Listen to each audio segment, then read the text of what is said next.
BJP नहीं तो कौन।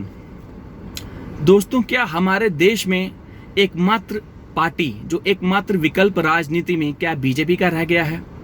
क्या बाकी पार्टीज खत्म हो गई हैं? क्या बाकी पार्टीज का इतना कैपेबल वो नहीं रही हैं कि सत्ता चला सकें, वो गवर्नमेंट चला सकें? क्या लोगों का बाकी पार्टीज पर से विश्वास खत्म हो गया है? यहाँ आने से पहले मैं आपको दोस्तों फिल्मों की दुनिया में ले जाना चाहूँगा। आप सब ने फिल्में देखी होंगी, मैंने भी बड़ी देखी हैं।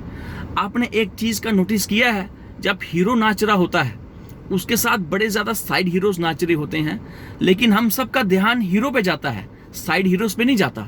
इसका रीज़न मैं आपको बताता हूँ। जो कैमरामैन होता है और जो एडिटर होता है वो साइड हीरोज को थोड़ा सा ब्लर कर देता है और हीरो को प्रोजेक्ट किया जाता है।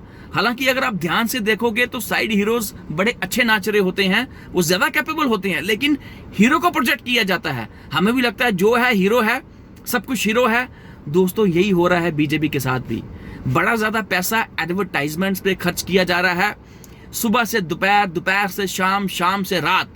अगर आप टीवी देखें, रेडियो देखें, अगर आप इंटरनेट देखें, अगर आप सोशल मीडिया देखें, आपको हर जगह बीजेपी का गुणगान किया जा रहा है। BJP BJP BJP. तो हम सब के दिमाग में, मेरे आपके, हम सब के दिमाग में एक ही चीज लोगों के दिमाग में घुस रही है, हाँ जी, जो भी है बीजेपी है। तो दोस्तों, ये एक नैरेटिव सेट किया जा रहा है। जिस तरह हीरो को प्रोजेक्ट किया जाता है, इस तरह एक ही पार्टी का गुणगान सुबह से लेकर शाम रात तक करके लोगों के दिमाग में एक नैरेटिव सेट किया जा रहा है कि बीजेपी नहीं तो कौन। दोस्तों, हमारा देश कश्मीर से कन्याकुमारी तक और अरुणाचल प्रदेश से गुजरात तक, जहां हजारों भाषाएं बोली जाती हैं, जिस देश का हजारों वर्ष का इतिहास है, जिस देश की जनसंख्या 133 करोड़ है, जहां घर घर टैलेंट है, अगर वहां बोला जाए बीजेपी नहीं तो कौन, दोस्तों बड़े शर्म की बात है। हम सबको ये जो नैरेटिव सेट किया जा रहा है कॉन्स्पिरेसी के तहत, दोस्तों हमें ये तोड़ना पड़ेगा। दोस्तों, हमारा देश दुनिया का सबसे बड़ा लोकतंत्र है और लोकतंत्र की क्या खासियत होती है? यहाँ चॉइस होती है, फ्रीडम ऑफ चॉइस होता है, फ्रीडम ऑफ ओपिनियन होता है, freedom of speech and expression होता है, जो article 19 clause 1 sub clause A of the Indian constitution हमें गारंटी करता है। उसके बावजूद भी अगर ये नैरेटिव सेट किया जाए बीजेपी नहीं तो कौन, दोस्तों इस कॉन्स्पिरेसी को हमें तोड़ना होगा। दोस्तों, मैं आम आदमी पार्टी से हूं।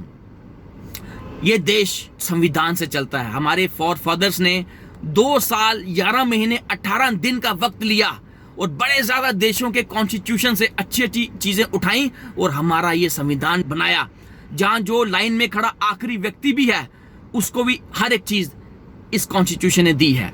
दोस्तों, हमें इस संविधान को बचाना है, हमें इस लोकतंत्र को बचाना है। ये आपके हाथों में है, अब आपके हवाले है हमारा लोकतंत्र। इस देश को हमें अगर आगे ले जाना है तो लोकतंत्र की मूलभूत जो इसके प्रिंसिपल्स हैं, जो वैल्यूज हैं, उसको बचाकर और अकॉर्डिंग टू द कॉन्स्टिट्यूशन। दोस्तों, अगर आपको लगता है कॉन्स्टिट्यूशन के मुताबिक अगर कांग्रेस चल रही है, आप कांग्रेस के साथ हो जाइए। मैं नहीं बोलूंगा आप आम आदमी पार्टी के साथ आओ। अगर बीजेपी चलती है, अगर आपको लगता है संविधान के अकॉर्डिंग, तो आप बीजेपी को वोट दो।